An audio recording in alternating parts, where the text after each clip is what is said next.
The pregnant bobcat's ferocious lunge toward Ranger froze midair as her body suddenly convulsed and crashed to the ground, her amber eyes locking with Dr. Eliza Morgan's in a desperate primal plea. What had begun as a deadly threat to her beloved dog instantly transformed into a life-or-death struggle that would challenge everything Eliza understood about the boundary between wild and tame. Before we continue, don't forget to subscribe to the channel, like the video, and comment where in the world you're watching from. Let's go. The morning air hung heavy with the scent of sage and juniper as Dr. Eliza Morgan stepped onto her back porch, coffee mug in hand.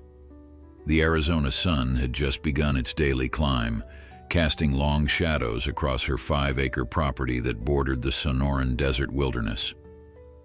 At 42, Eliza had finally achieved her dream, a veterinary practice in town, and this sanctuary of a home where the boundary between civilization and wilderness blurred beautifully.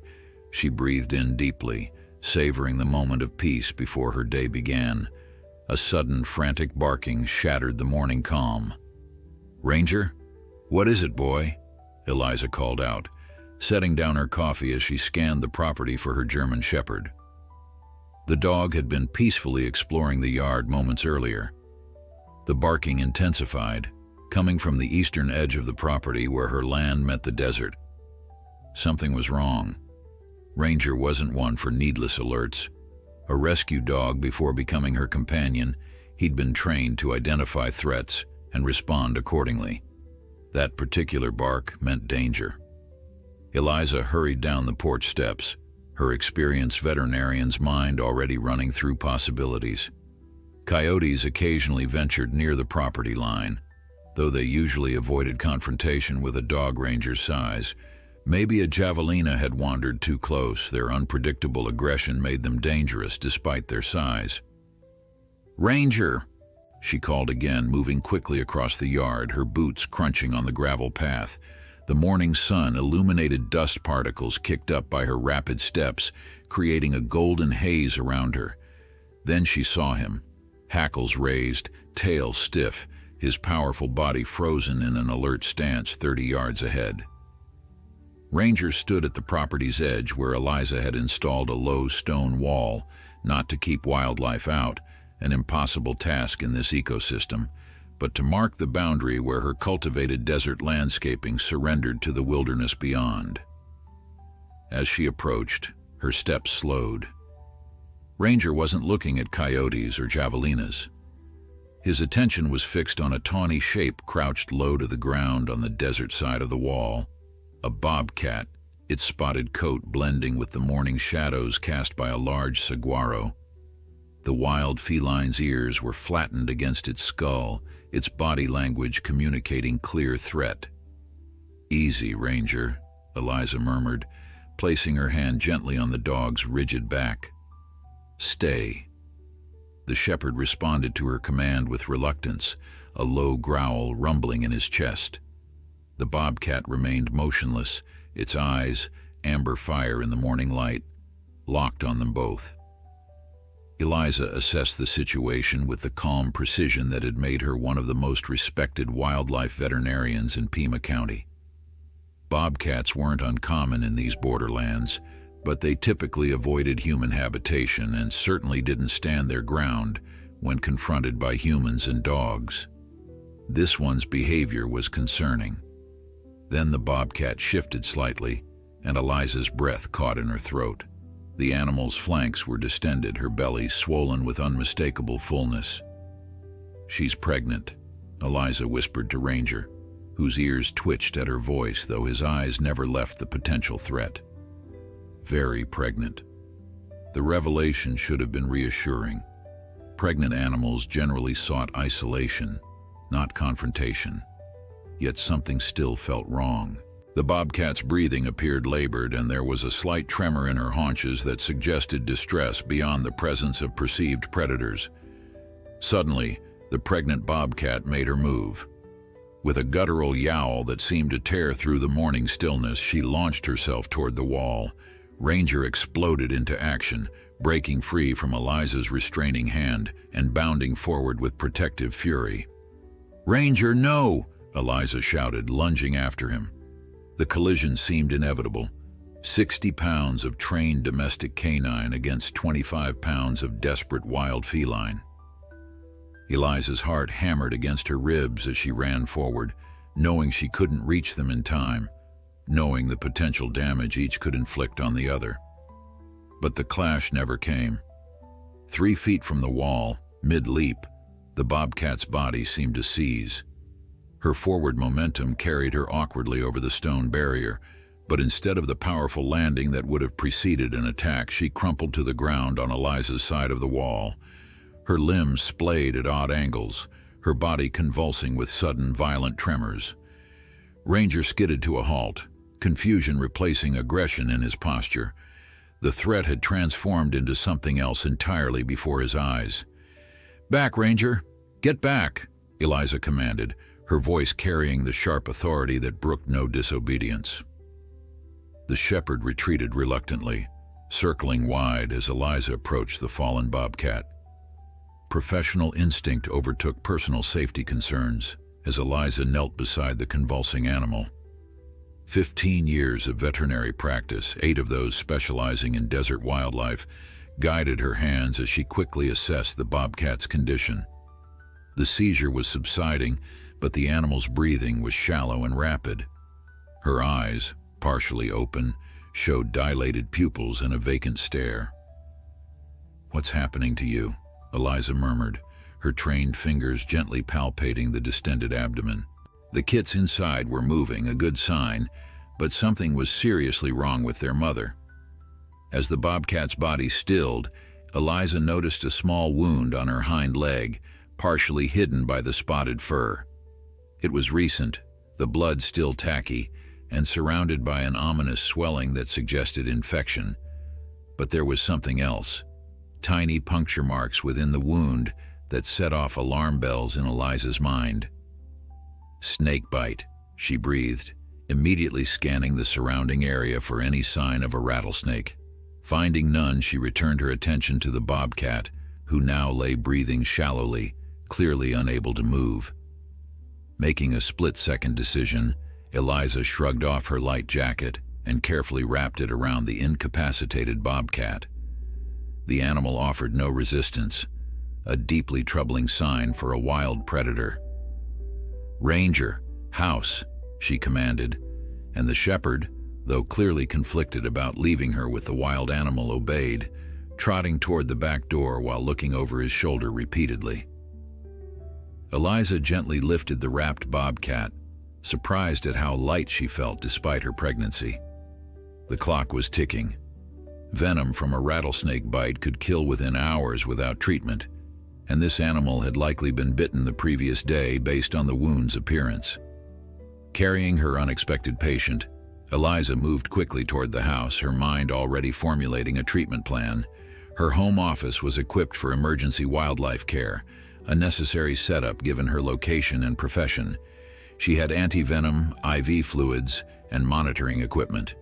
The question wasn't whether she could treat the bobcat, but whether treatment would come in time for both the mother and her unborn kits. As she pushed through the back door with her shoulder, Ranger circled anxiously in the kitchen, his nails clicking on the tile floor. "It's okay, boy," she reassured him, though uncertainty threaded through her voice. "She's not going to hurt anyone now." Eliza carried the bobcat through to her home office, a converted bedroom that served as an emergency treatment space for wildlife cases that couldn't wait for transport to the county rehabilitation center. Gently, she placed the wrapped animal on the examination table and quickly gathered her supplies: anti-venom, IV catheter kit, fluids, antibiotics. Working with efficient movements born from years of emergency medicine, Eliza unwrapped the bobcat enough to access a vein in her foreleg. The animal's continued lack of response confirmed the severity of her condition. "Hang in there," Eliza murmured as she carefully inserted the catheter and secured it with medical tape. "Those babies need you, and something tells me you've been fighting too hard to give up now." Through the window, The morning sun continued its ascent, washing the desert in golden light that seemed at odds with the life and death struggle unfolding within Eliza's makeshift clinic. What had begun as a peaceful morning had transformed into a race against time, with the lives of a mother bobcat and her unborn kits hanging in the balance. Outside, Ranger had taken up position by the office door, his body alert but calm now, as if he understood that the threat had transformed into a responsibility, one that his human was determined to fulfill, regardless of the natural boundaries it crossed. As the antivenom dripped steadily into the bobcat's vein, Eliza monitored her patient's vital signs with the focused attention that had earned her a reputation as one of the best wildlife veterinarians in the county. The pregnant feline's breathing had stabilized somewhat, but her condition remained precarious. Rattlesnake venom attacked on multiple fronts, disrupting blood clotting, breaking down tissue, and causing systemic inflammation. The fact that this bobcat had survived overnight with the venom circulating through her system spoke to her remarkable resilience. "You're a fighter," Eliza murmured, gently stroking the animal's head between her distinctive tufted ears. Such contact with a wild predator would normally be unthinkable, but in her weakened state, the bobcat offered no resistance. "Let's check on those babies of yours." Reaching for the portable ultrasound machine she kept for wildlife emergencies, Eliza applied gel to the bobcat's distended abdomen and carefully positioned the probe. The screen flickered to life, revealing the shadowy outlines of at least 4 kits. Their tiny hearts beat rapidly, seemingly unaffected by their mother's crisis. A small miracle, given the circumstances. 4 healthy kits, she said aloud, relief coloring her voice. "And from their development, I'd say you're within days of delivering them." The timing couldn't have been worse. The venom's effects, combined with the stress of capture and treatment, could easily trigger premature labor. And while bobcat kits were precocious compared to many mammal species, being born even a few days early could compromise their survival chances. A soft whine from the doorway reminded Eliza that she wasn't alone. Ranger sat attentively at the threshold of the office, his intelligent eyes moving between Eliza and her patient. His initial defensiveness had given way to a curious concern that Eliza had seen before when she brought injured wildlife home.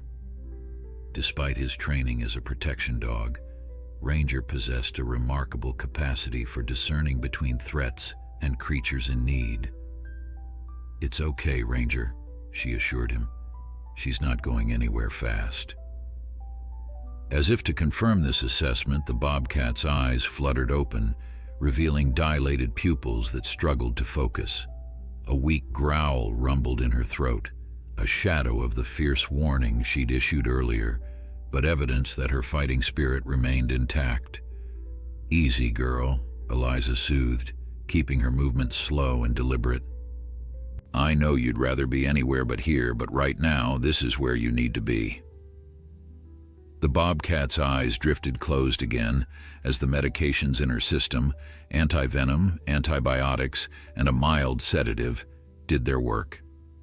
Eliza took the opportunity to more thoroughly examine the snakebite wound on her hind leg. The swelling had already begun to recede slightly, a promising sign that the antivenom was counteracting the venom's tissue-destroying effects. Reaching for her phone, Eliza snapped several photos of the bobcat and her wound, then dialed a familiar number. "Tucson Wildlife Center, this is Carlos." The voice on the other end was warm and familiar. "Carlos, it's Eliza Morgan. I've got a situation at my place." "When don't you?" came the good-natured reply. Carlos Mendez had been the center's director for over a decade, and he'd come to expect the unexpected from Eliza. "What have you rescued this time?" "Pregnant bobcat, late term with 4 kits, rattlesnake bite on her hind leg, probably from yesterday based on the wound presentation. She collapsed on my property about 40 minutes ago after trying to get at Ranger." "She attacked your dog?" Carlos's tone sharpened with professional concern. "Attempted to. Never made contact. She seized mid-leap and went down hard. I've started her on antivenom fluids and a broad-spectrum antibiotic. She heard Carlos sigh. And you're calling because... I'm not sure moving her is the best option right now, Eliza admitted. She's stabilizing, but barely. The trip into Tucson might be too much stress, especially with those kits so close to term. There was a pause as Carlos considered the situation. The Wildlife Center had protocols for pregnant animals, protocols that generally didn't include home-based treatment by even their most experienced veterinarians, but Eliza's instincts were rarely wrong when it came to critical cases. "Send me the photos and your initial assessment," he said finally. "If she's as fragile as you think, keeping her still might be the better option for now. But Eliza, if she delivers—" "I know," she interrupted. "Wild bobcat kits with a potentially imprinted mother is a rehabilitation nightmare. I'll transfer her as soon as she's stable enough, and I'll keep my distance as much as treatment allows." After ending the call, Eliza forwarded the photos and turned her attention back to her patient. The bobcat's color looked marginally better, her breathing more regular. The initial crisis appeared to be passing, but the real challenge still lay ahead. A muted buzz from her pocket signaled an incoming text. Glancing at her phone, Eliza saw a message from her assistant at the veterinary clinic in town. "Everything okay? You're 30 min late. First apt waiting." Eliza swore softly. In the chaos of the morning's events, she'd completely forgotten about her regular clinic duties. Quickly, she texted back, "Emergency wildlife case at home. Can you reschedule morning appointments? We'll try to make afternoon." The response came immediately. "No problem. Jamie can cover emergency cases. Take care of your wild one." Relief flooded through her. Building a practice with a team that understood her dual commitments had been one of her wisest decisions. She turned her attention back to monitoring the bobcat's vital signs, adjusting the fluid rate, and checking the wound. Hours passed as Eliza maintained her vigil, leaving the office only briefly to refill her coffee and make a quick sandwich. Ranger alternated between watching from the doorway and patrolling the perimeter of the house, his protective instincts activated by the unusual situation. By mid-afternoon, the bobcat was showing clear signs of improvement. Her temperature had normalized, her breathing was deep and regular, and though still weak, she had begun to show more awareness of her surroundings. Twice she had attempted to rise, only to be gently restrained by Eliza's firm hands. "Not yet," Eliza told her. "You're not ready to go anywhere." Carlos had approved her home treatment plan after consulting with the center's other wildlife veterinarians, but with strict conditions: daily updates with photos and lab work, minimal handling, and transfer to the center as soon as the bobcat could safely travel, or immediately if she showed signs of labor. As evening approached, Eliza prepared for a long night. She'd converted a large dog crate into a makeshift recovery enclosure, lining it with clean blankets and positioning it where she could monitor her patient from the comfortable chair she'd moved into the office. The bobcat had accepted the transfer to the crate with only token resistance, further evidence of her weakened state. "All right, Ranger," Eliza said, patting the shepherd's head as she settled into her chair for the night watch. "Looks like we've got an unexpected house guest." Outside, the desert sunset painted the sky in dramatic strokes of orange and purple, the temperature dropping rapidly as darkness claimed the landscape. Coyotes called to one another in the distance, a reminder of the wild world that existed just beyond her walls, the world to which her patient belonged. Eliza's phone buzzed again. This time it was Michael Foster, the local game warden and an old friend who'd worked with her on numerous wildlife cases. "Carlos told me about your bobcat," his text read. "Need any help?" "Under control for now," she replied. "But there's something odd about this case, Mike. She was too close to the house, too aggressive. Bobcats don't usually behave that way. pregnant or not. Keep me posted. I'll check if there have been any unusual reports in your area. Eliza set her phone aside, her gaze returning to the crate where the bobcat had finally succumbed to exhausted sleep. The case did feel unusual beyond just the snake bite. In her experience, even desperate wildlife typically avoided human habitation. What had driven this mother to be so close to danger? As night settled fully over the desert, Eliza dimmed the office lights but kept a small lamp on for monitoring. Tomorrow would bring new challenges, but for now, both patient and doctor needed rest. Ranger settled on the floor beside her chair, his loyal presence a comfort in the quiet room.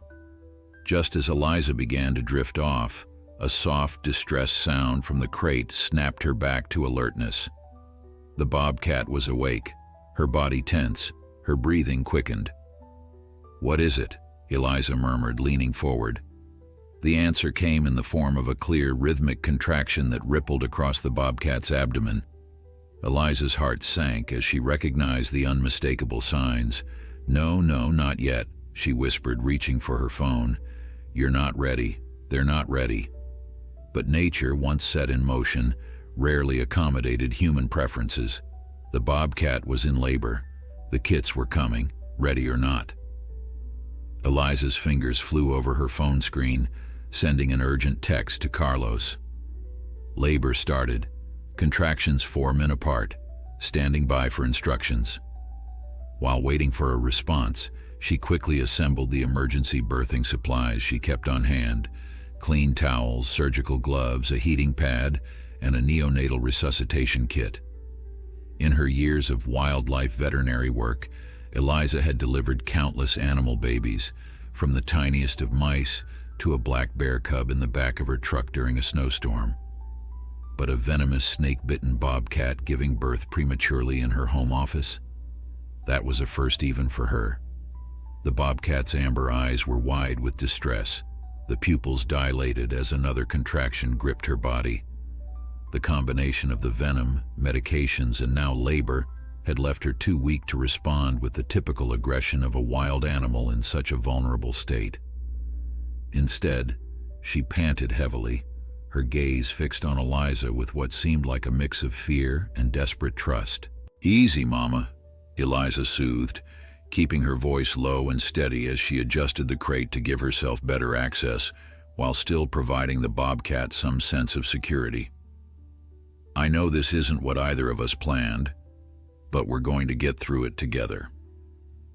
Ranger whined softly from his position just outside the door, where Eliza had instructed him to stay.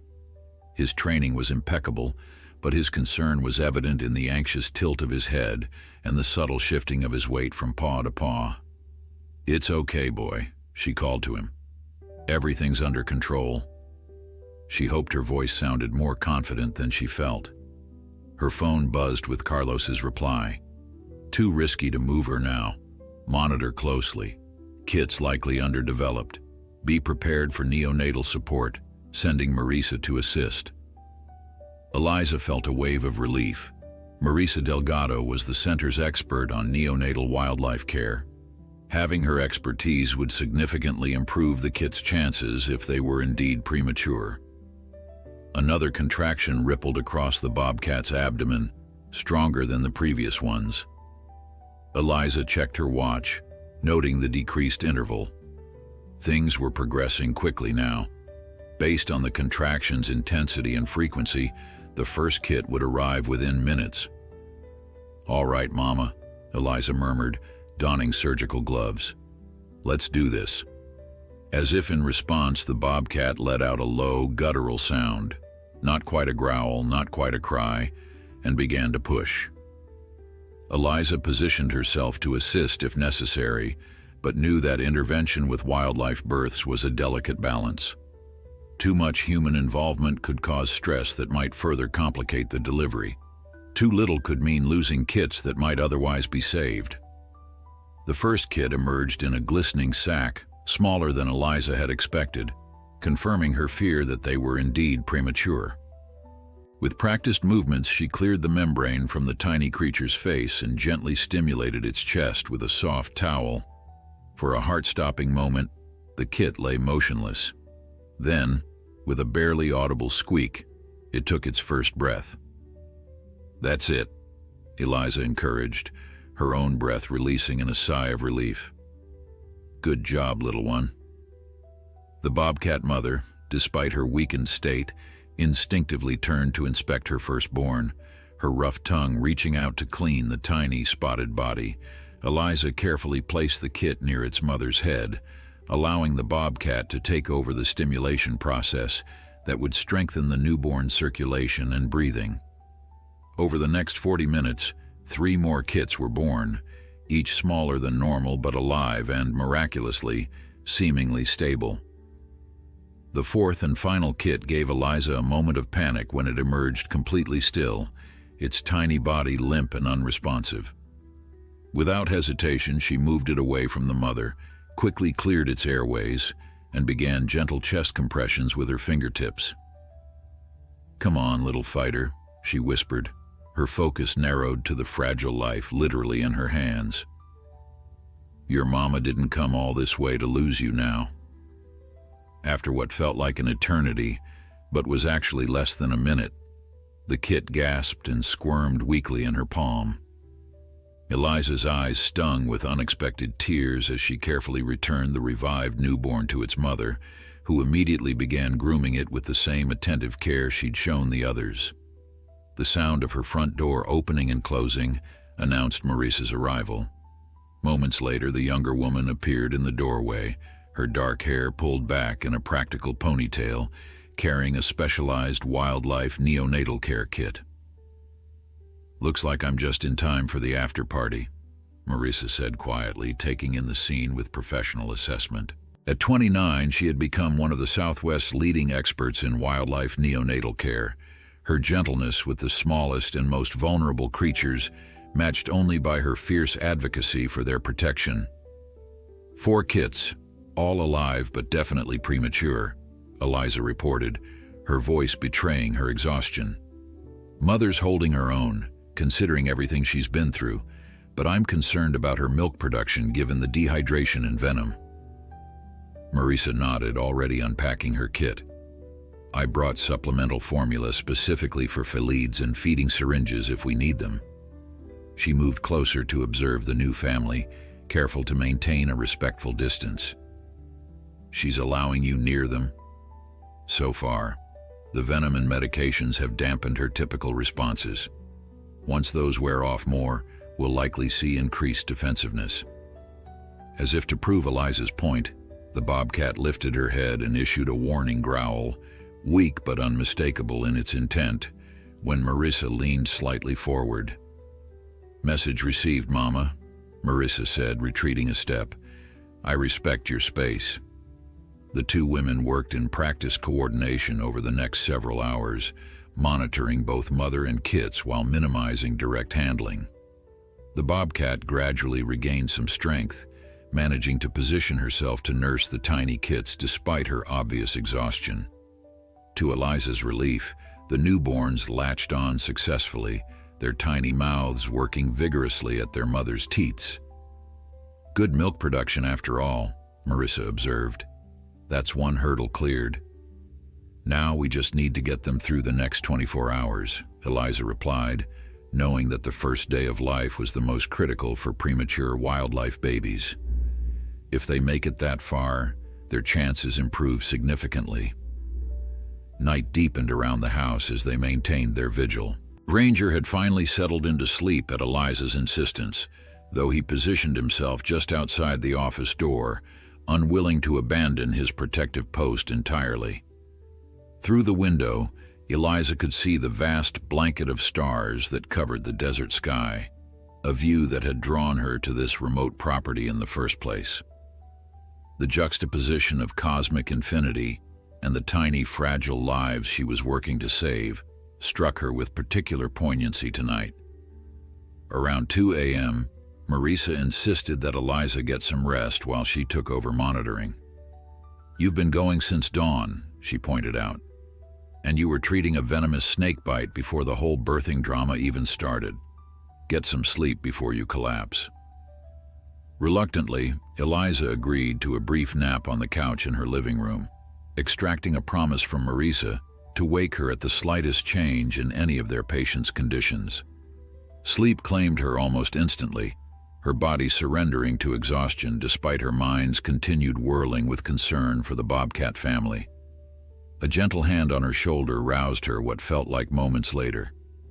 Eliza blinked up at Marisa's face, momentarily disoriented. "Sorry to wake you," Marisa said, her expression tense, "but I think we have a problem." Instantly alert, Eliza sat up. "What is it?" "The mother's running a fever, and she's rejecting the runt, the one you resuscitated. She's pushed it away twice now when it tried to nurse." Eliza's heart sank. This development, while not unexpected, complicated an already precarious situation. Wild mothers sometimes rejected the weakest offspring when their own survival was threatened, an instinctive triage that maximized the chances of the stronger kits. In the wild, such rejection was effectively a death sentence for the abandoned kit. "How are the other three?" Eliza asked, already rising and moving toward the office.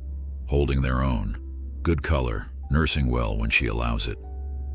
In the dim light of the office, Eliza could see the smallest kit squirming weakly at the edge of the nest, separated from its siblings who remained tucked against their mother's warm body. The bobcat's eyes were half closed, her breathing slightly labored, clear signs of the fever Marisa had mentioned. Eliza made a quick decision. "We need to take more aggressive action with her infection, and we'll have to hand-raise the runt." She glanced at her watch. Just past 4 a.m. "First lights in about 2 hours. If she's stable enough by then, I want to get her and the 3 stronger kits to the center. They'll have a better chance there." "And the runt?" Marisa asked, though she already knew the answer.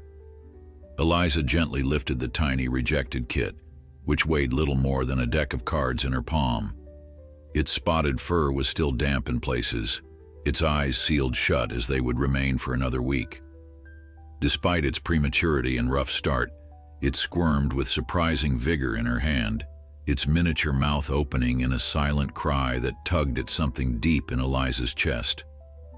"This little one stays with me," she said quietly, cradling the abandoned baby against her body heat. "At least until it's strong enough to rejoin its family."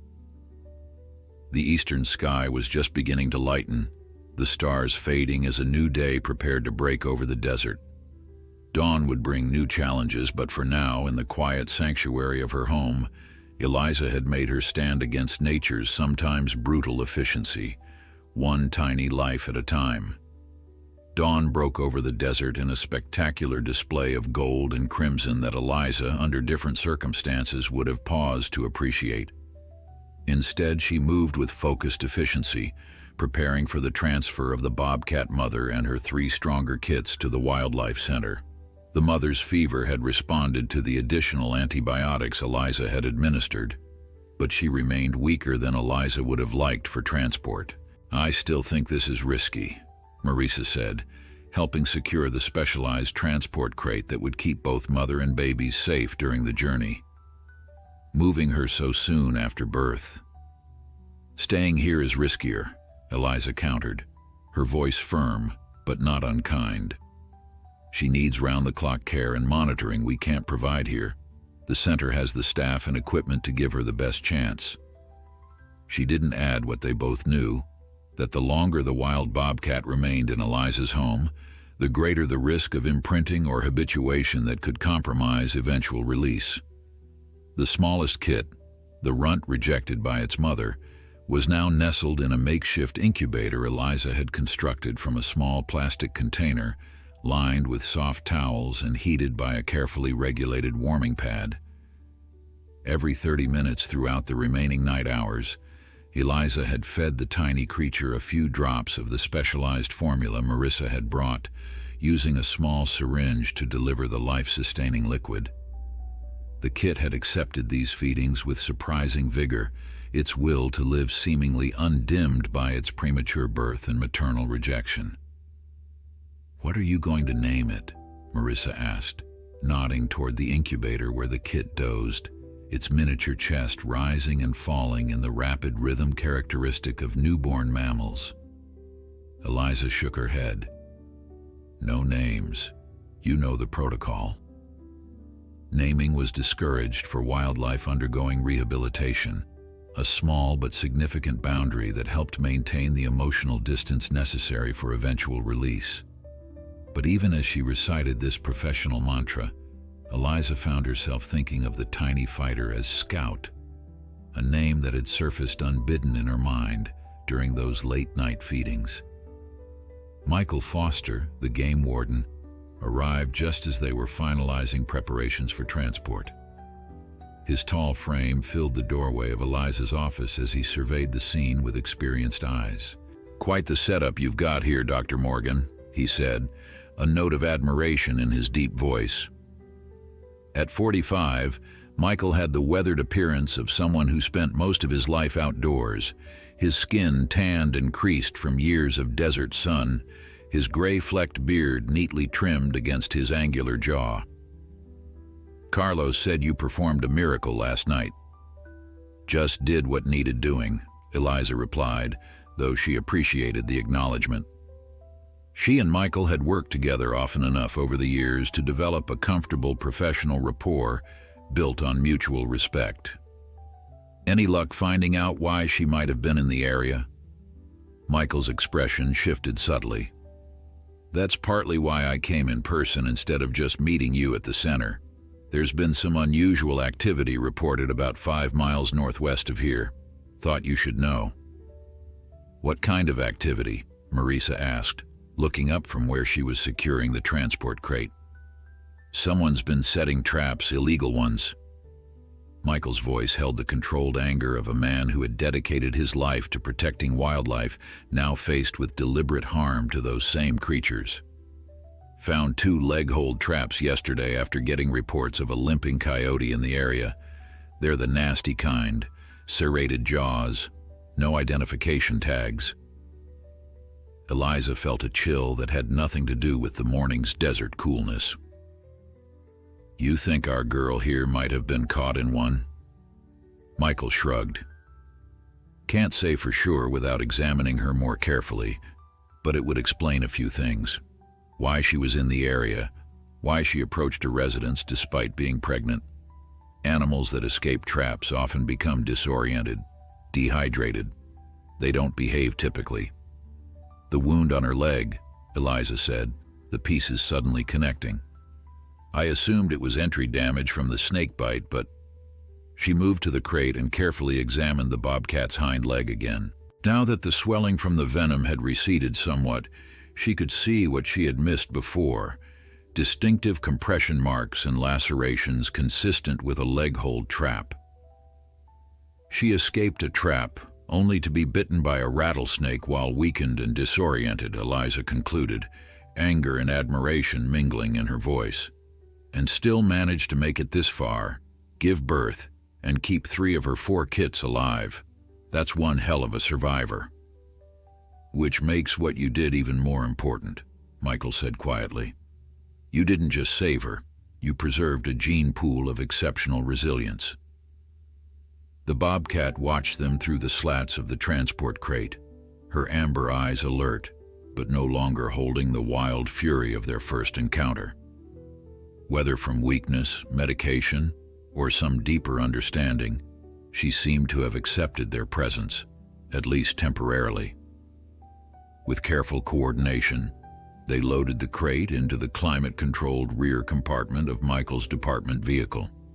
The transport to the wildlife center would take approximately 40 minutes, and Michael's truck was better equipped than Eliza's for the secure transport of potentially dangerous wildlife. "What about the little one?" Michael asked, nodding toward the makeshift incubator where the runt kit remained. "I'll keep it here for now," Eliza answered. "It's too weak for transport, and the mother had already rejected it. Better chance of survival with one-on-one care." Michael raised an eyebrow. "You sure that's wise, Eliza? You know the risks of hand-raising." "It's that, or let it die," she responded simply. and I'm not ready to give up on it yet." After Marissa and Michael departed with the Bobcat mother and her 3 stronger kits, the house fell into a strange silence. Even Ranger seemed to sense the shift, padding quietly through the rooms as if searching for the wild presence that had briefly occupied their home. Eliza called her clinic to arrange coverage for another day, then set up a more permanent care station for the orphaned kit in her kitchen. Using a small animal incubator she kept for wildlife emergencies, she created a controlled environment with proper temperature and humidity. She prepared several syringes of formula, setting alarms on her phone to maintain the rigorous 2-hour feeding schedule the tiny Bobcat would need to survive. As she worked, exhaustion threatened to overtake her. Between the drama of the rescue, the all-night birthing vigil, and the early morning transport preparations, she had managed less than 3 hours of fragmented sleep in the past 36 hours. Her body ached for rest, but the vulnerable life now depending on her kept her moving. Ranger watched her from his bed in the corner of the kitchen, his intelligent eyes following her movements with curious concern. "Don't worry, boy," she assured him, pausing to scratch behind his ears. "Our little house guest isn't going to be any trouble for you." The shepherd responded with a soft whine and a gentle nudge of his nose against her hand. After years together, Eliza had come to understand Ranger's communications almost as clearly as spoken language. This particular sound wasn't concern about the kit, but concern for her, a gentle urging to rest. "You're right," she conceded, yawning despite herself. "Can't help anybody if I collapse." After confirming that the incubator was functioning perfectly and the kit was sleeping peacefully, Eliza finally surrendered to her body's demands. She settled onto the couch where she could hear the faint alert from the incubator's monitoring system if anything changed, and let her eyes close. Ranger took up his customary position on the floor beside her, his solid presence a comforting constant in a day that had been anything but routine. She was awakened 90 minutes later by the alarm on her phone, announcing feeding time for her tiny charge. Moving with the automatic precision of the chronically sleep-deprived, she prepared the formula and approached the incubator. The kit was awake, its tiny mouth opening and closing in silent hunger. Despite its minuscule size and the precariousness of its situation, it displayed a tenacious grip on life that touched something deep within Eliza. As she carefully administered the formula 1 drop at a time, she found herself speaking softly to the orphaned Bobcat. "Your mama is getting the best care possible, little one, and your brothers and sisters are right there with her. Meanwhile, you and I are going to prove everybody wrong about your chances." The kit's response was to suckle more vigorously at the syringe, its tiny paws kneading the air in the instinctive motion that would have stimulated milk flow from its mother. The simple, life-affirming gesture brought an unexpected smile to Eliza's tired face. "That's right, Scout," she whispered, the forbidden name slipping out before she could catch herself. "One meal at a time, one day at a time. We've got this." Outside, the Arizona day was heating up, the morning coolness already surrendering to the climbing sun. Inside, in the quiet sanctuary of Eliza's kitchen, a fragile new arrangement was taking shape, an improbable alliance between woman, dog, and wild Bobcat kit, each adapting to circumstances none of them could have anticipated just 24 hours earlier. 7 days passed in a blur of around-the-clock feedings, careful monitoring, and cautious hope. The orphaned kit, whom Eliza stubbornly continued to think of as Scout, despite her professional resolve not to name him, had defied the odds that were stacked against him. His weight had nearly doubled, his coat had filled out into the distinctive spotted pattern of his species, and most importantly, his eyes had begun to open, revealing slivers of blue-gray that would eventually transform into the striking amber typical of adult bobcats. "Look at you," Eliza murmured as she administered the morning feeding, watching with satisfaction as Scout eagerly accepted the specialized formula. Not such a runt anymore, are you? Ranger observed from a respectful distance, his initial curiosity about the tiny interloper having evolved into something resembling protective vigilance. Though Eliza never left him alone with the kit, she had allowed carefully supervised interactions, impressed by her dog's gentle restraint around the vulnerable baby. Ranger would lie near the incubator when it was in use, his ears perked forward at the small sounds Scout made, his eyes tracking Eliza's movements during care sessions with attentive interest. Eliza's phone rang as she was recording Scout's latest weight in the meticulous log she maintained. Carlos's name flashed on the screen. "How's our miracle mama doing?" Eliza asked by way of greeting. "Better than anyone expected," Carlos replied, the smile evident in his voice. "Fever's completely gone, snakebite wound is healing nicely, and she's proving to be an excellent mother to the 3 she has with her." Relief washed through Eliza. "And she's accepting all the feedings?" "Like she's never known a day of hunger. That's actually why I'm calling. We've noticed something interesting. We tried offering her food in different ways, including some of the methods we use to test hunting instincts, and she's showing signs of previous human contact." Eliza frowned, shifting the phone to her other ear as she gently returned Scout to his now larger housing. "What kind of signs?" "Nothing dramatic. She's still appropriately wary and defensive. But there are subtle behaviors that suggest she might have had supplemental feeding at some point. She recognizes certain food preparation sounds in a way truly wild bobcats typically don't. This was unexpected information that potentially complicated the rehabilitation and release plan. Wild animals that associated humans with food, even loosely, faced additional challenges returning to self-sufficient lives in their natural habitats. "Any other evidence of habituation?" Eliza asked, her mind already working through the implications. "Not really. Michael had a wildlife forensic specialist examine her while she was sedated yesterday, and they found something interesting about that leg injury. It doesn't match typical trap damage exactly. It's more consistent with someone removing a trap. The theory is that someone might have caught her, realized she was pregnant, and released her." Eliza absorbed this new information with mixed emotions. So someone with enough conscience to free a pregnant bobcat, but not enough to stop setting illegal traps in the first place. Wonderful. "People are complicated," Carlos said simply. "Anyway, Michael wanted me to tell you he's expanding the investigation. They found 3 more traps yesterday, all within a 5-mile radius of your property." After ending the call, Eliza sat quietly for a moment, processing everything she'd learned. The mother bobcat's story was becoming more complex. Not simply a wild animal fighting against natural dangers, but one caught in the contradictory relationship between humans and wildlife. Someone had trapped her and then freed her. That same person or someone else was continuing to set illegal traps throughout the area, endangering countless other animals. Scout's tiny mew pulled her from these thoughts.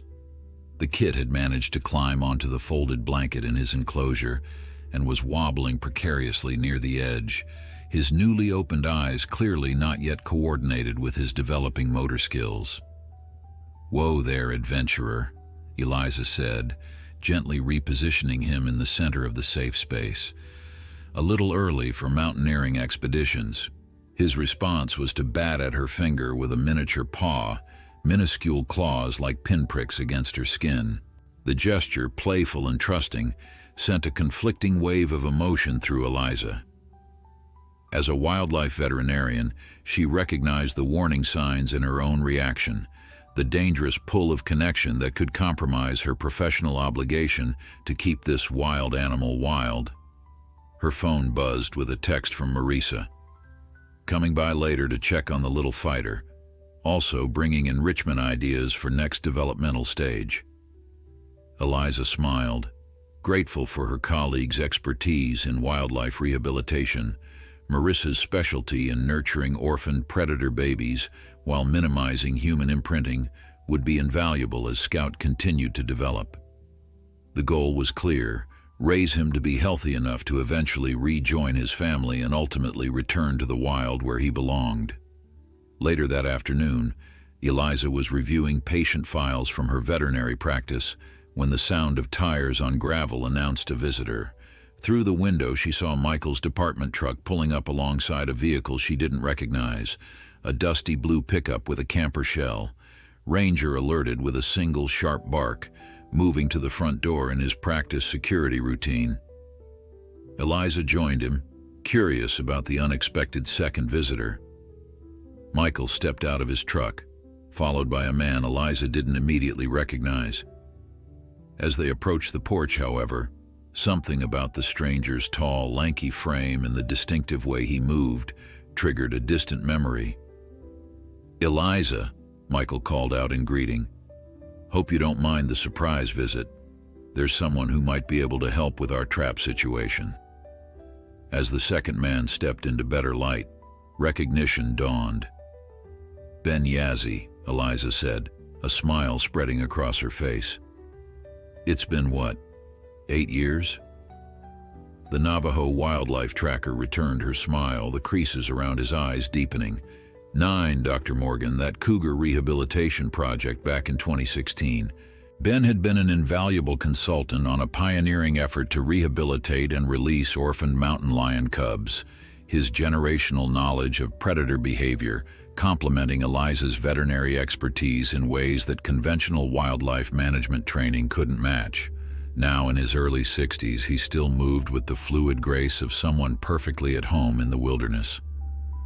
Ben's been working with the Tribal Wildlife Department on trap identification and tracking poachers, Michael explained as Eliza invited them inside. When I described our situation, he offered to help. "The traps have a signature," Ben said, his voice quiet but carrying the weight of certainty. "The one who makes them has a particular way of setting the spring tension. I've seen this work before, up near Flagstaff last year." This was promising news.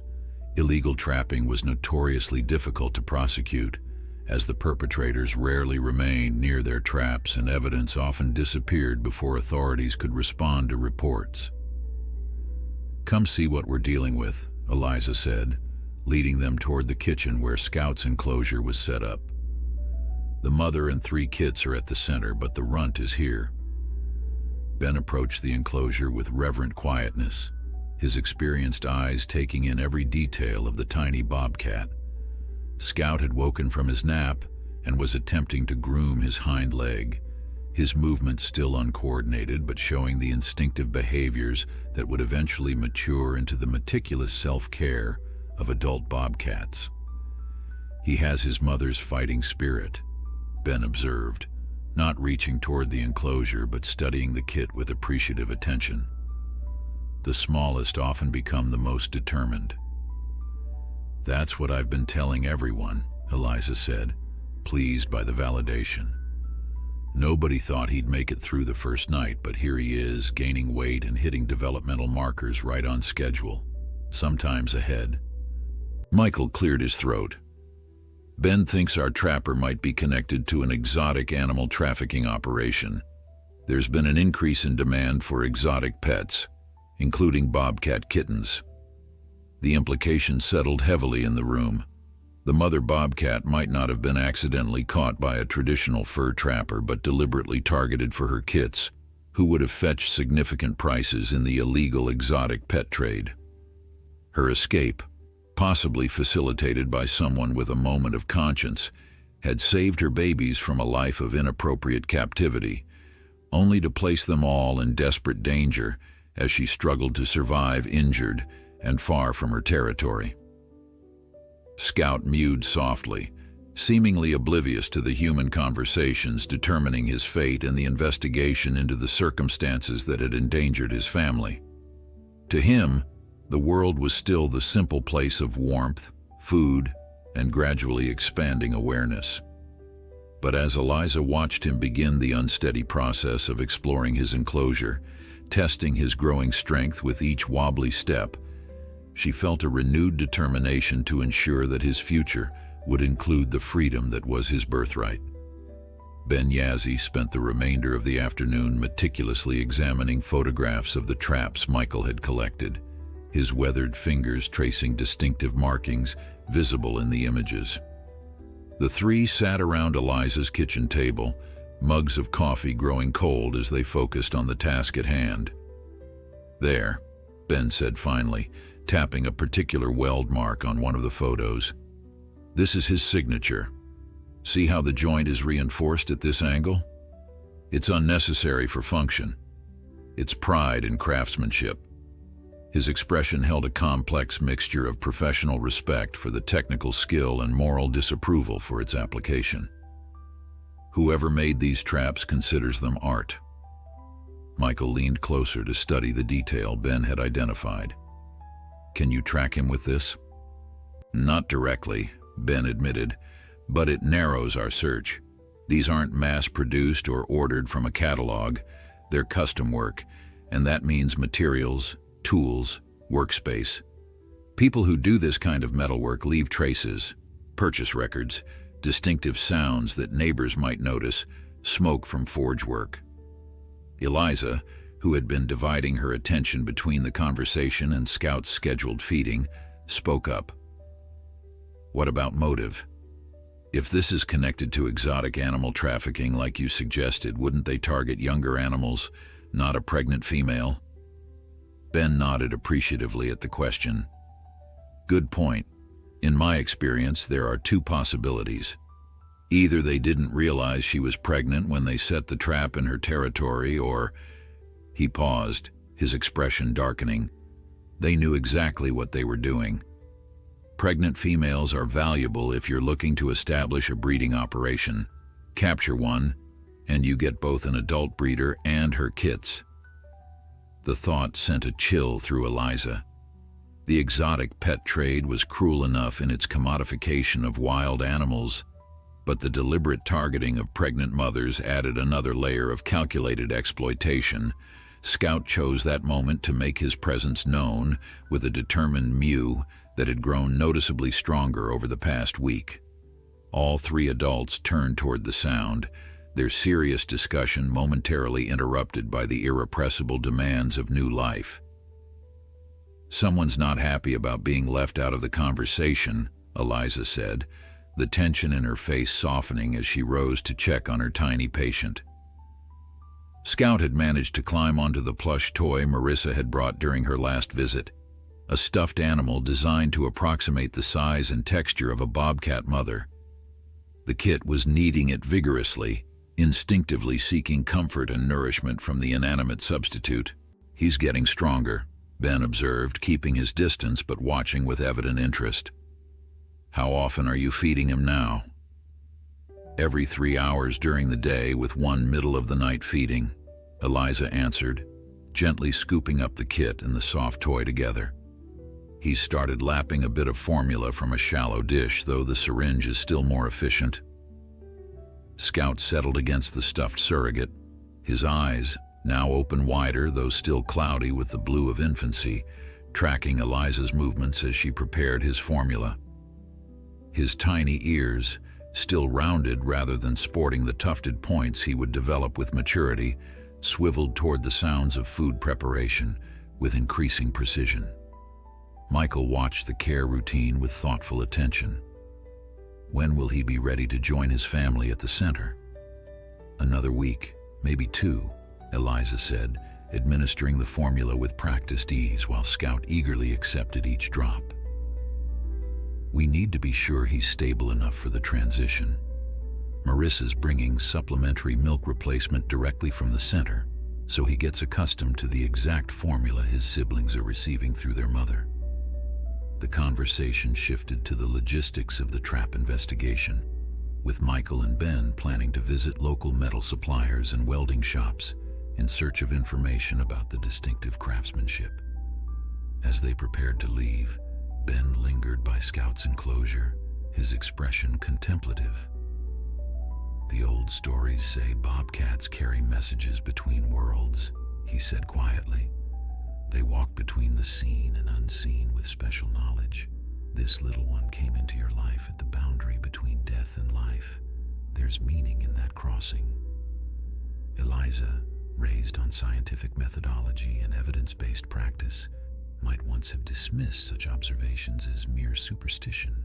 But years of working with wildlife had taught her to respect the deep knowledge embedded in traditional understanding of animal behavior and ecological relationships. "What message do you think he's carrying?" she asked, genuinely curious. Ben smiled slightly. "That's for you to discover, Dr. Morgan. The message is always personal to the one who receives it." After they departed, Eliza found herself contemplating Ben's words as she moved through her evening routine. She checked her email, finding updates from Carlos on the mother bobcat's continued recovery and the 3 stronger kits' development.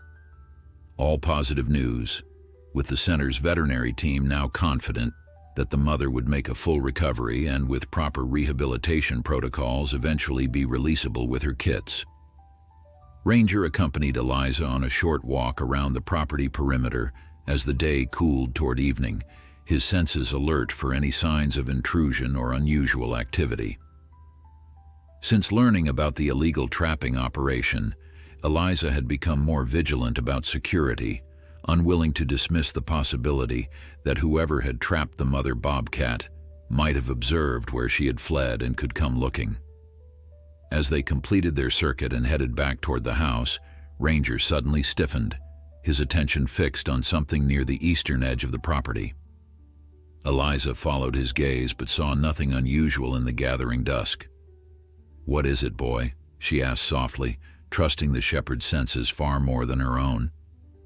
Ranger gave a low, uncertain whine, not his usual alert for danger, but something more nuanced. He took a few steps toward whatever had caught his attention, then looked back at Eliza, as if urging her to follow. Cautiously, they approached the area that had triggered Ranger's interest. As they drew closer, Eliza's eyes finally discerned what the dog had already detected: a small, dark object placed deliberately atop one of the boundary stones that marked her property line. She stopped a few feet away, her instincts warning against touching anything that seemed so intentionally positioned. Using the flashlight on her phone, she illuminated the object without approaching further. It was a small metal figure, crude but recognizable as a bobcat, crafted from the same distinctive metalwork visible in the trap photographs. Attached to it was a handwritten note on weathered paper. Eliza's pulse quickened. She took a photo of the item in situ, then another of the note from a distance that allowed her to read its message. "The mother was a mistake. I want the kits. Name your price."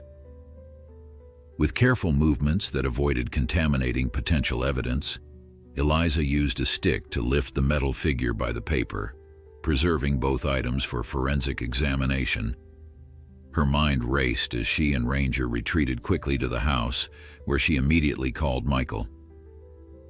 "Someone's been watching the property," she reported, her voice steady despite the adrenaline coursing through her system. "They left a message. They know about the kits." Michael's response was immediate and decisive. "I'm sending a patrol car to your location. Don't go outside again and make sure all doors and windows are secured. Ben and I will be there in 30 minutes. As she hung up, Eliza moved efficiently through the house, checking locks and closing blinds. Ranger stayed close, his protective instincts fully engaged by her evident concern. In the kitchen, Scout dozed peacefully in his enclosure, oblivious to the human drama unfolding around him. Looking at the tiny kit, Eliza felt a fierce surge of protectiveness, unlike anything in her previous wildlife rehabilitation experience. This wasn't just professional commitment to an endangered animal's welfare, it was something more personal, more primal. The message Ben had mentioned now seemed to resonate with sudden clarity. Some boundaries, once crossed, transformed both sides of the equation. She had crossed into Scout's world by saving him, and now threats from the human world were crossing into hers because of him.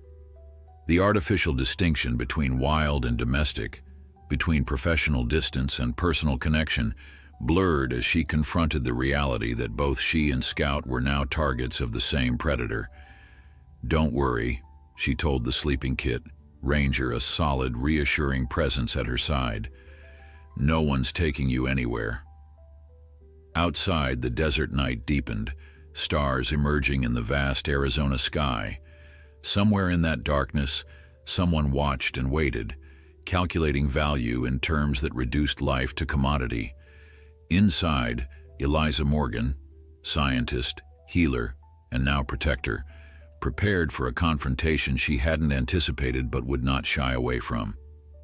The next 48 hours transformed Eliza's peaceful desert home into something resembling a wildlife protection outpost. Michael had arranged for intermittent patrol car drive-bys without explanation to his superiors, citing ongoing wildlife trafficking investigations in the area. Ben had contributed his expertise in tracking, carefully examining the surrounding terrain for any signs of surveillance or incursion. What they discovered was both reassuring and disturbing. "They haven't come onto your property, at least not recently," Ben explained, crouched near the boundary stone where the metal Bobcat figure had been found.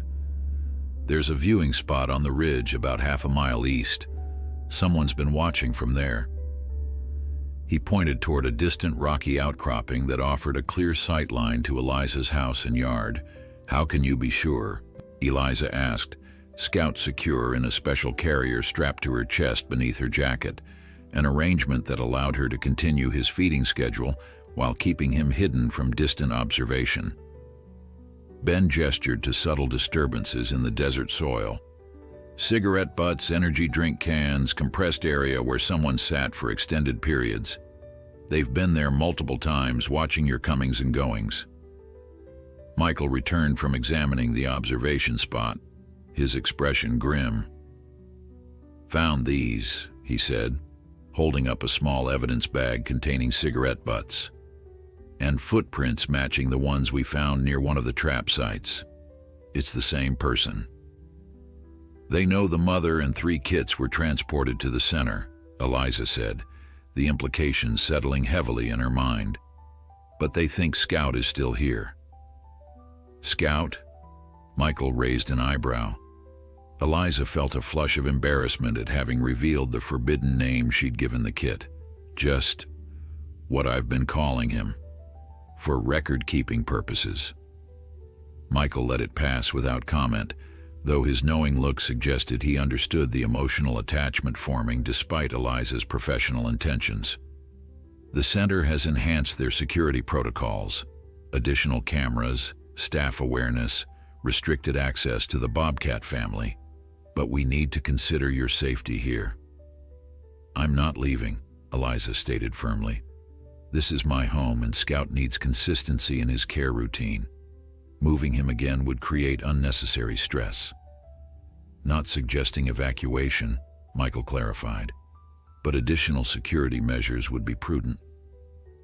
By nightfall, Eliza's property had been equipped with motion-activated trail cameras positioned to cover all approaches, battery-powered alarms on the perimeter, and enhanced locks on doors and windows. Michael had also arranged for a deputy friend to park his personal vehicle in Eliza's driveway overnight, a visible deterrent that suggested occupation without requiring official department resources. "It's not ideal," Michael admitted as they reviewed the security setup from Eliza's kitchen table, "but it should discourage amateur attempts." "And if they're not amateurs?" Eliza asked, voicing the concern that had been growing since the threatening message had been discovered. Ben, who had been quietly observing Scout's evening feeding, spoke up. "The craftsmanship of those traps suggests skill, but the surveillance methods are crude. This is someone who knows animals better than people. Dangerous in their determination, perhaps, but not sophisticated in criminal tactics." "That assessment fits with what we know about exotic animal trafficking in this region," Michael added. "Usually individual operators rather than organized rings. They capture and sell to middlemen who handle the more complex aspects of transportation and sales." Scout, now fully awake after his feeding, was displaying increasing mobility and awareness of his surroundings. At 2 weeks old, his eyes had cleared to a striking blue-gray that would eventually mature to amber, and his coat had developed the distinctive spotted pattern that provided such effective camouflage in his native habitat. His movements, though still uncoordinated, showed improving strength and intentionality as he batted at the enrichment toys Marissa had provided. "He's developing right on schedule," Eliza noted with professional satisfaction that didn't quite mask her personal pride. Another week and he should be strong enough to introduce to his mother and siblings at the center. The reunification process would be delicate. While Bobcat mothers generally accepted returning kits, Scout's extended separation and human handling introduced variables that could complicate reintegration. Marissa had been bringing scent-marked blankets from the mother and siblings to familiarize Scout with his family's smell, and taking similar items from Scout back to the center for the same purpose. "The trapper may make a move before then," Michael warned. "Now that they've shown their hand with that message, they know we're aware of their interest. They might decide to act before Scout is transferred." Eliza glanced at Ranger, who had positioned himself near Scout's enclosure with the vigilant attention he'd maintained since the threat had emerged. The shepherd had developed a particularly protective stance toward the kit, responding to even small sounds of distress with immediate alertness. "Between Ranger, the cameras, and the alarms, we should have warning," Eliza said. "And I'm not exactly helpless." She nodded toward the locked cabinet where she kept a shotgun, a practical necessity for rural desert living where encounters with venomous snakes and aggressive wildlife were occasional realities. After Michael and Ben departed with plans to return the following day, Eliza settled into what had become her new normal, hypervigilance layered over the already demanding schedule of Scout's care. She moved Scout's enclosure into her bedroom for the night, the tiny Bobcat protesting the disruption with increasingly vocal mews that demonstrated healthy lung development if nothing else. I know, Eliza soothed as she settled him into his relocated space. "Change is difficult, but it's temporary." Ranger took up his position at the bedroom doorway, his body oriented toward the home's entrance rather than the room's occupants, a clear indication that he perceived potential threats from outside rather than from the wild kit within. Sleep came fitfully for Eliza that night, each distant desert sound triggering momentary alertness. Scout's midnight feeding provided a welcome interruption to her restless vigilance. As she administered the formula with practiced efficiency, she found herself studying the kit's features with renewed appreciation. At 2 weeks old, he had already undergone remarkable transformation. The helpless, barely viable newborn who had been rejected by his mother had become a distinctly individual creature with emerging personality and surprising determination. His efforts to explore had expanded beyond the confines of his enclosure, necessitating increasingly creative containment solutions as his strength and coordination improved. "You're going to be something special when you grow up," Eliza told him softly, watching as he kneaded the surrogate mother toy with increasing vigor. "A survivor from day one." Dawn brought a call from Carlos with updates on the mother Bobcat and her 3 kits. Their progress continued to be positive, with the mother showing improved strength and the kits developing normal feeding and grooming behaviors. "We've been introducing scent markers from Scout daily, as Marissa suggested," Carlos reported. "The mother is definitely responsive. She becomes more alert, checks the items thoroughly. No signs of rejection, which is promising for eventual reintroduction." This was encouraging news, reinforcing the hope that Scout could eventually rejoin his natural family. The timeline for such reintegration was tight, however. With each passing day of separate development, the window for successful family bonding narrowed slightly. Bobcat kits, like many predator species, went through critical socialization periods that shaped their future behaviors and relationships.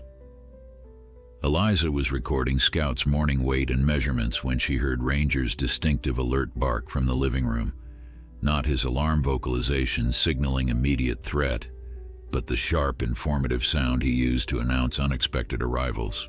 Moving quickly, she secured Scout in his enclosure and moved to investigate, her hand instinctively checking the position of her phone in her pocket. Through the front window, she saw a dusty pickup truck she didn't recognize pulling into her driveway, an older model Ford with faded blue paint and Arizona plates. Ranger positioned himself at the door, his posture alert, but not aggressive as they waited to see who would emerge from the vehicle.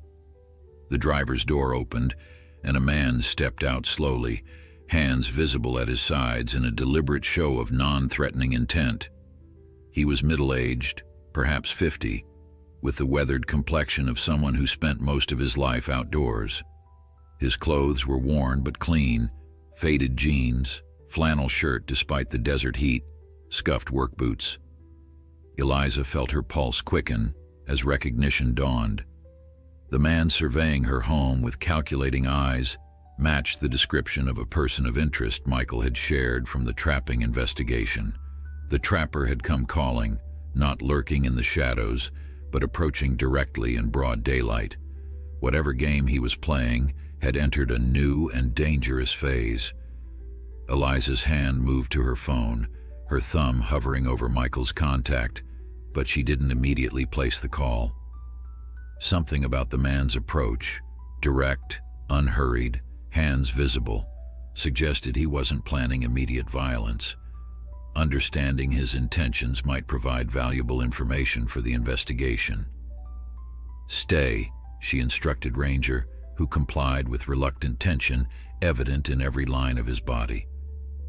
Through the window, she watched as the man stopped at a respectful distance from the porch, seemingly content to wait for acknowledgement rather than approaching further or calling out.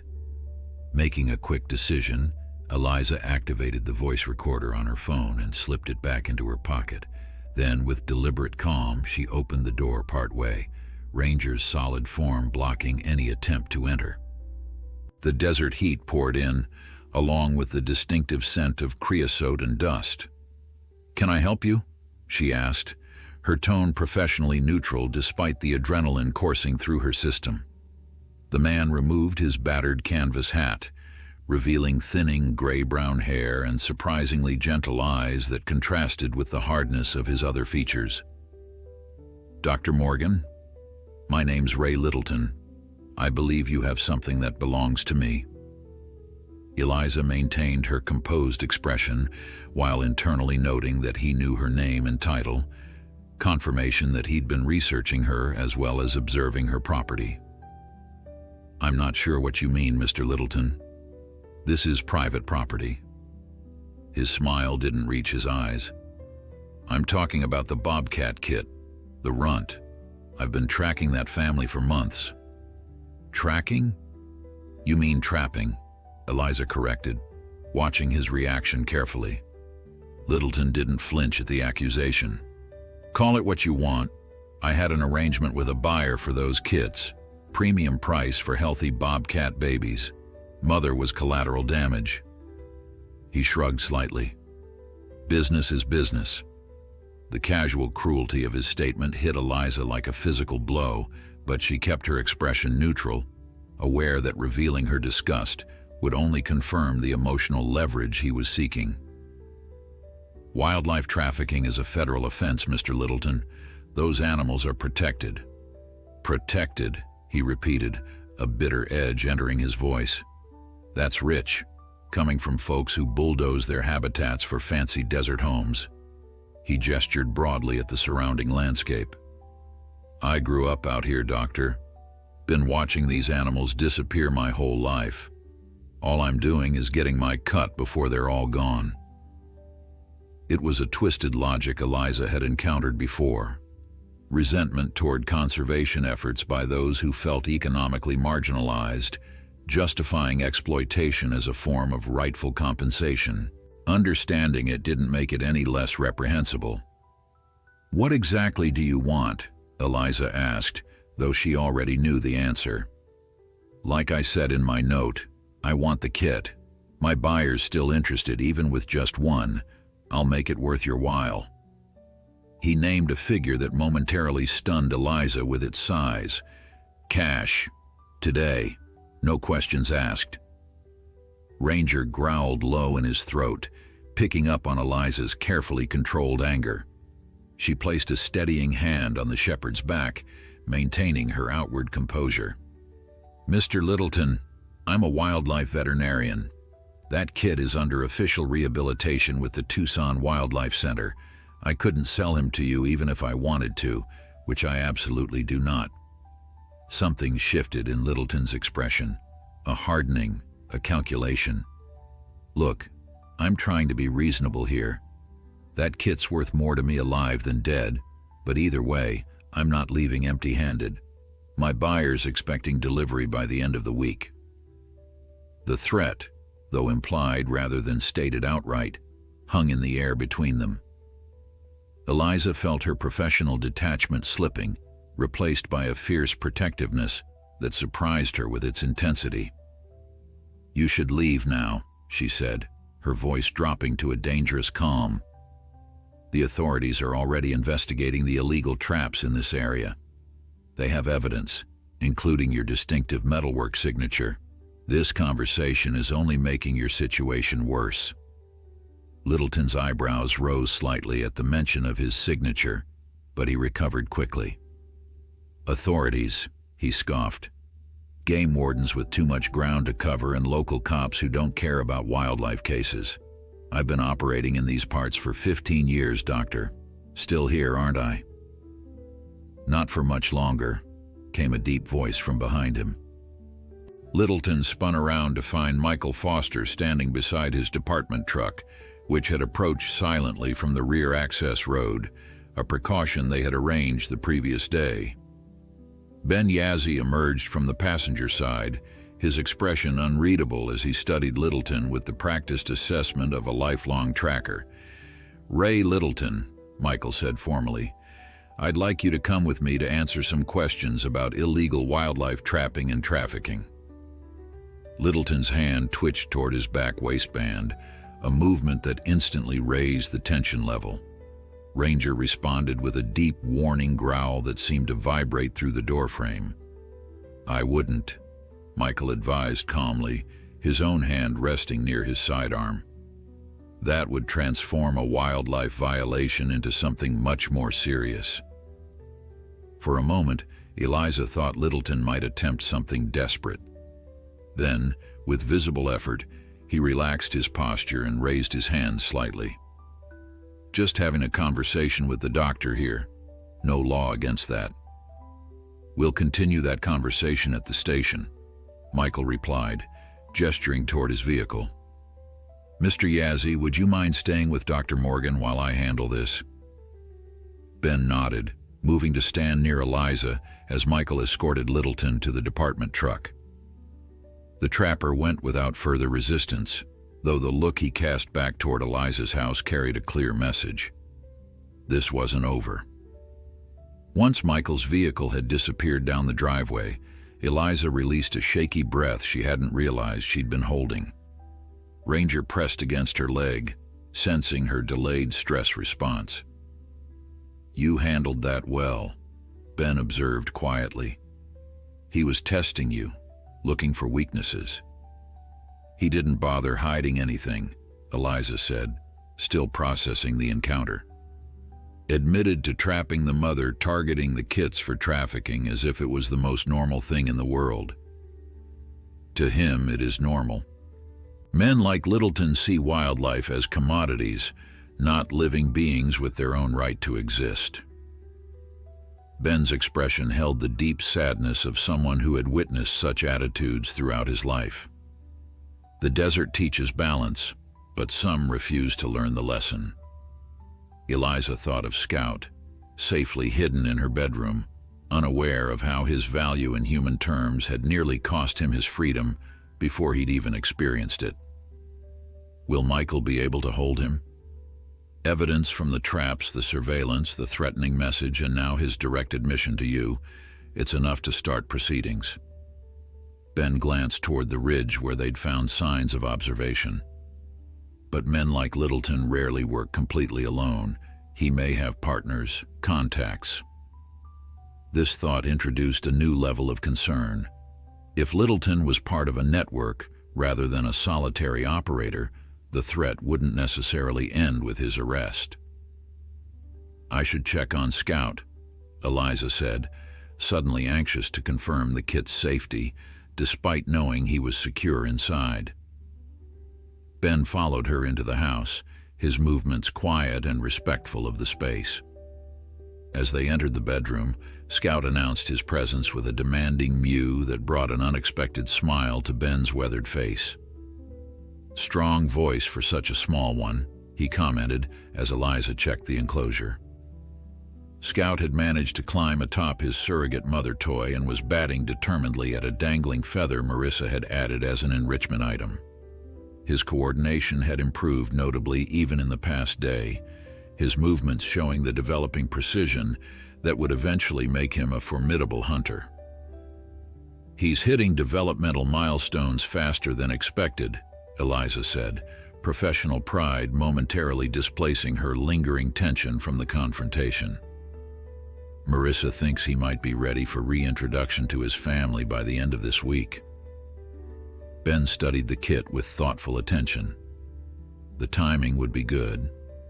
Mother bobcats begin teaching hunting behaviors around 3 weeks, starting with bringing dead prey for the kits to examine and taste. He needs those experiences with his natural family. Eliza knew he was right. Despite the specialized care she could provide, there were aspects of bobcat development that required the mother's guidance, subtle behaviors and skills that would determine Scout's ability to survive in the wild. Each day in human care, while necessary for his physical recovery, represented missed opportunities for these critical natural lessons. "I'll coordinate with Carlos about accelerating the transfer timeline," she decided. Now that Littleton's been identified, the immediate danger may have passed.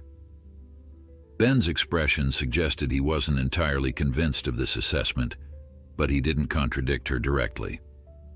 "Wisdom suggests preparing for all possibilities," he said instead. "The mother and her kits at the center may still be targets if Littleton has connections willing to continue his work." As if understanding the gravity of their discussion, Scout paused in his play to look directly at them, his blue-gray eyes seeming to hold a wisdom beyond his few weeks of life. The kit who had begun his journey fighting for survival against overwhelming odds now faced a different kind of threat. Human greed that saw his wild nature as a commodity to be exploited rather than a birthright to be protected. The next 3 days passed in a blur of preparation and vigilance. Michael had obtained a 72-hour hold on Ray Littleton based on evidence connecting him to the illegal traps, but the prosecutor had warned that without additional proof linking him directly to wildlife trafficking, they might not be able to keep him detained beyond the initial period. The metal bobcat figure and threatening note helped, but Littleton was already claiming through his court-appointed attorney that it had been merely an offer to purchase legally rehabilitated wildlife for an educational facility. "He's worked in these legal gray areas before," Michael explained during his daily briefing at Eliza's kitchen table. "Knows exactly how far he can push without crossing into clearly prosecutable territory." "What about the admission he made to me?" Eliza asked, frustration evident in her voice. "He practically boasted about trapping the mother and planning to sell the kits. Your recorded conversation helps, but his lawyer is already claiming you misunderstood a hypothetical discussion." Michael's expression reflected his own frustration with the legal complexities. "We're building a stronger case. Ben's been connecting Littleton to similar operations in northern Arizona. If we can establish a pattern across county lines, federal authorities might take interest." While the legal proceedings inched forward, Scout continued his remarkable development. At 17 days old, he had more than tripled his birth weight, his coordination had improved dramatically, and his vocalizations had expanded to include the distinctive chirping sound young bobcats used to communicate with their mothers and siblings. His eyes had begun transitioning from blue-gray to a light hazel, the intermediate stage before developing the amber color characteristic of adult bobcats. "He's ready," Marissa declared, after conducting a thorough examination during her morning visit. "Physically, he's caught up to his siblings despite his rocky start. The sooner we reintroduce him to his family, the better his chances for developing normal social behaviors." Eliza knew Marissa was right, yet found herself experiencing an unexpected reluctance. Over the past 2.5 weeks, Scout had become more than just another wildlife rehabilitation case. The tiny fighter who had begun life rejected and struggling had worked his way into a place in her heart that she hadn't realized was accessible to a wild animal under her care. "We'll transport him this afternoon," she said, her professional voice masking the complex emotions beneath. "I've already prepared the specialized carrier for minimal stress during the journey." Marissa studied her colleague with knowing eyes. "It's always hardest with the ones we hand raise," she said gently. "But you've done everything right, Eliza. Minimal handling, appropriate feeding and enrichment, no unnecessary vocalization or eye contact. He's still a wild bobcat, which is exactly what he should be." Ranger, who had been observing their conversation from his position near Scout's enclosure, seemed to sense the impending change. The shepherd had developed his own routine around the kit's care, alerting Eliza when Scout made distress sounds and maintaining a protective perimeter around whatever room housed the temporary nursery. Now he watched with attentive concern as the women discussed transfer plans. "Even your dog knows he's leaving," Marissa observed with a small smile. "He's been a surprisingly good rehabilitation assistant."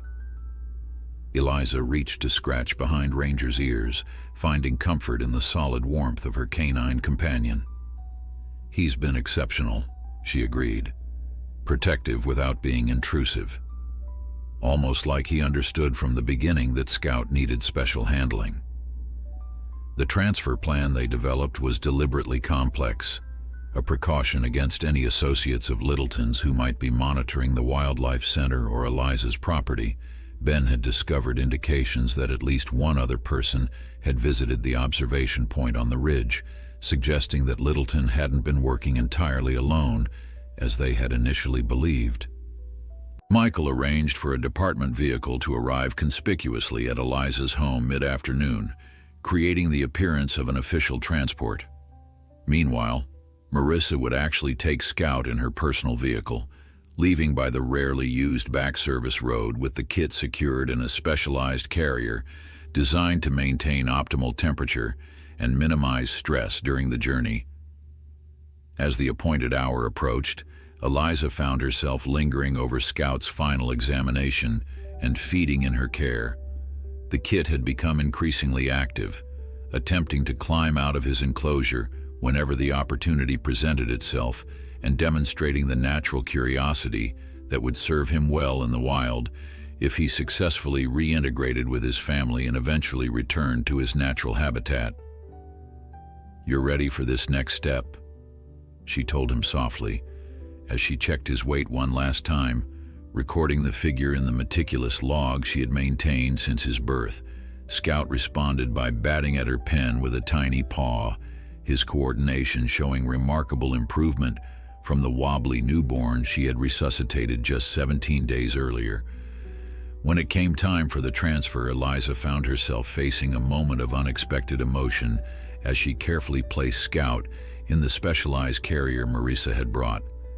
The kit, sensing change, became temporarily more vocal, his distinctive chirping calls seeming almost like questions. "You're going to meet your mother and siblings," Eliza told him, keeping her voice matter-of-fact despite the tightness in her throat. "Your real family. They've been waiting for you." Ranger approached the carrier, his nose twitching as he conducted a final inspection of the kit he had helped guard. Scout responded with curious attention, placing a small paw against the carrier's mesh front, as if reaching toward the dog who had been a constant presence throughout his young life. "He'll be okay," Marissa reassured Eliza, correctly reading the complex emotions her colleague was attempting to suppress. You've given him the best possible start under extraordinarily difficult circumstances." With final preparations complete, they moved according to the plan they had established. Michael's department vehicle arrived with appropriate officiality, parking prominently in Eliza's driveway, where it would be visible to any potential observers. While attention was focused on this apparent transfer preparation, Marissa slipped out the back with the carrier containing Scout, hurrying to her nondescript sedan, parked discreetly behind the barn. Eliza watched from the kitchen window as Marissa's car disappeared down the service road, Scout secured safely inside. The separation brought a hollow feeling she hadn't anticipated, a sense of loss that seemed disproportionate to the brief time the kid had been in her care.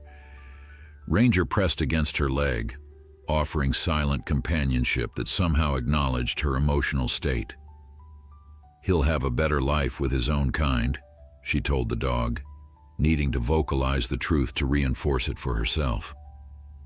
That was always the goal. Michael entered from the front, having completed the decoy performance for any watching eyes. "Marissa got away clean," he reported. "No signs of anyone following. She'll take the alternate route we mapped out just to be safe." Relief mingled with Eliza's lingering sadness. At least Scout would arrive safely at the wildlife center, where the delicate process of reintroducing him to his mother and siblings would begin. Carlos and the center's staff had prepared meticulously for this moment, creating a specialized reintroduction habitat that would allow the mother Bobcat to approach Scout at her own pace, while staff monitored for any signs of rejection. "What happens now?" Eliza asked, referring not to Scout's journey, but to the broader situation with Littleton and his trafficking operation. Michael's expression turned grimly determined. "We keep building the case. Ben's contacts near the Navajo Nation have provided information about previous wildlife trafficking incidents with similar signatures. We're establishing a pattern that spans at least 3 years and multiple protected species." "And Littleton himself?" "Preliminary hearing tomorrow. We're pushing for continued detention based on flight risk and potential witness intimidation." Michael hesitated slightly. "Which brings me to a related concern. Until we're certain we've identified all his associates, you should consider—" "I'm not leaving my home," Eliza interrupted, anticipating his suggestion. "This property, this work, it's my life, Michael. I won't be driven away by threats." The game warden studied her with a mixture of admiration and concern. "Then we maintain security protocols. The department can justify occasional patrols given the ongoing investigation, but they won't approve round-the-clock surveillance without more concrete threats." Eliza nodded, accepting this reality. "Ranger and I have managed on our own before. We'll be vigilant." As evening settled over the desert, Eliza's phone chimed with an incoming text from Marissa. "Arrived safely. Scout is calm and stable. Reintroduction process begins tomorrow morning. We'll update." The message brought both relief and a renewed sense of purpose. Tomorrow, Scout would take another step toward his natural destiny, either acceptance by his birth family or the beginning of a different path in wildlife rehabilitation. Either way, the tiny fighter who had defied death from his first moments would continue his remarkable journey. Dawn arrived with the distinctive clarity that made the Sonoran desert mornings feel almost sacred, the air still cool from the night, the light golden and pristine before the heat of day asserted itself. Eliza stood on her porch, coffee mug in hand, struck by how ordinary the moment felt after weeks of extraordinary events. No tiny Bobcat kit required her attention, no feeding schedule dictated her movements. The absence felt both liberating and strangely hollow. Her phone rang, breaking the morning stillness. Carlos's name flashed on the screen. "Good morning," she answered, attempting to keep her tone professionally neutral despite the anxiety fluttering in her chest. "How did Scout spend his first night?" There was a pause on the line, and Eliza's heart contracted with sudden fear. Then Carlos spoke, his voice warm with pleased surprise. "Remarkably well, actually. We began the reintroduction process using the protocol Marisa developed, scent familiarization first, then visual contact through a mesh barrier. We expected it to take days. But," Eliza prompted, sensing the good news behind his tone. The mother recognized him immediately. Her behavior was extraordinary, Eliza. The moment she caught his scent, she became intensely focused, vocalizing in a way we've never recorded before. When we allowed visual contact, she positioned herself directly against the mesh, and Scout responded with the same chirping calls he's been making in your care. Eliza found herself blinking back unexpected tears. She remembered him, even after all this time, after her trauma and his separate development. More than remembered, Carlos continued. She seemed desperate to reach him. Given her response, we made the decision to accelerate the physical reintroduction under controlled conditions. We created a small opening in the barrier, expecting her to approach cautiously. "What happened?" Eliza asked, barely breathing. She went straight to him, gathered him by the scruff just like she would have at birth, and carried him to where the other kits were resting. He's been integrated into the family group since then, nursing, grooming, receiving the same maternal care as his siblings. It's as if those 17 days of separation never happened. Relief and joy washed through Eliza in equal measure. The weeks of round-the-clock care, the careful balance of medical intervention and natural development, the constant vigilance against imprinting, all of it validated in a reunion that defied conventional rehabilitation expectations. "The other kits?" she asked. "Are they accepting him?" "Completely. They're treating him like he's always been part of the group. There's some minor size difference still visible, but his accelerated development in your care closed that gap significantly. Behaviorally, he's slipped right into normal sibling interactions." After ending the call with promises of video documentation and further updates, Eliza stood quietly absorbing the news. Ranger approached, nudging her hand gently as if checking on her emotional state. "He made it, boy," she told the shepherd, scratching behind his ears. "Scout's back where he belongs." The day proceeded with a strange new rhythm: client appointments at her veterinary practice, routine property maintenance, ordinary tasks that had been displaced by the intensity of Scout's care and the threat posed by Littleton. Speaking of which, her phone buzzed with a text from Michael. Hearing results: Littleton remanded to custody pending trial. Evidence from Navajo Nation cases created the pattern we needed. We'll call with details later. Another piece falling into place, another layer of concern lifting. Though she knew legal proceedings would likely stretch out for months, the immediate threat had been contained. Littleton would face consequences for his actions, and his trafficking operation had been exposed.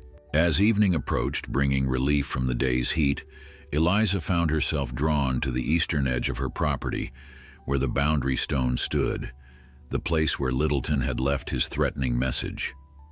The desert spread before her, painted in the spectacular oranges and purples of sunset, reminding her of why she had chosen this place, this life that bridged the worlds of human civilization and wild nature. A movement in the distance caught her attention. Not threatening, but distinctive. A bobcat, adult and female, paused on a rocky outcropping about 100 yards away. For a breathtaking moment, Eliza wondered if it could possibly be Scout's mother, somehow escaped from the rehabilitation center, but that was impossible.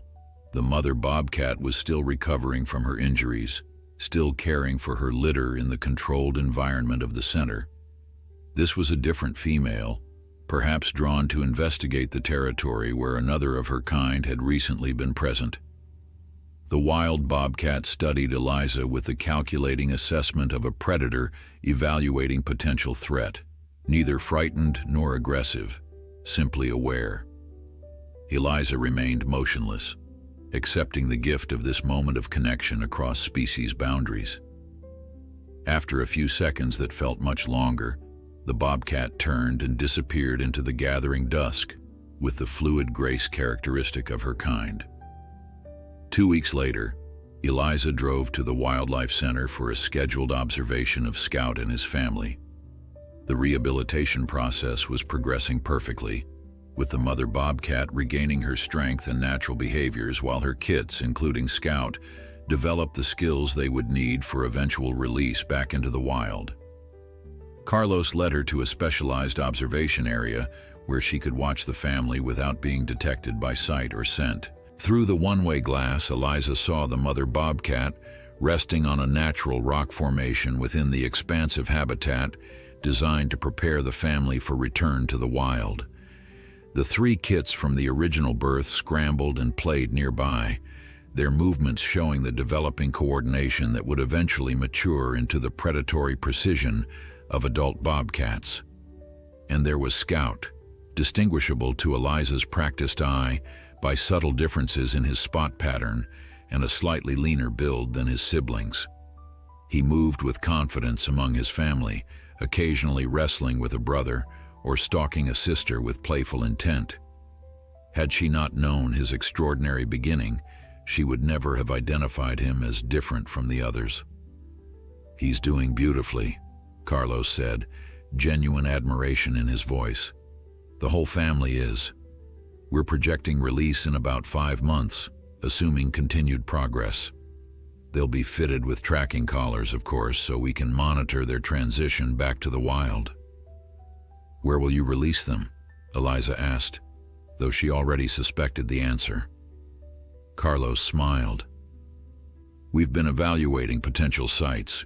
Given the mother's original territory was compromised by trapping activity, we're looking at safer alternatives with similar ecosystem characteristics." He paused. "The area near your property has actually been identified as optimal habitat. Would you have any objection to them being released there? The tracking data would be invaluable for our research on post-rehabilitation adaptation."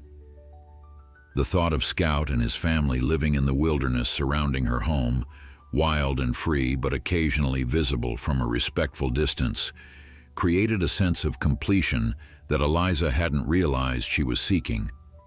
It wasn't about possession or even connection in the conventional sense. It was about witnessing the full circle of rescue, rehabilitation, and return, the true purpose of wildlife medicine. "I think that would be perfect," she said simply. As if sensing the discussion of his future, Scout paused in his play and looked toward the observation window.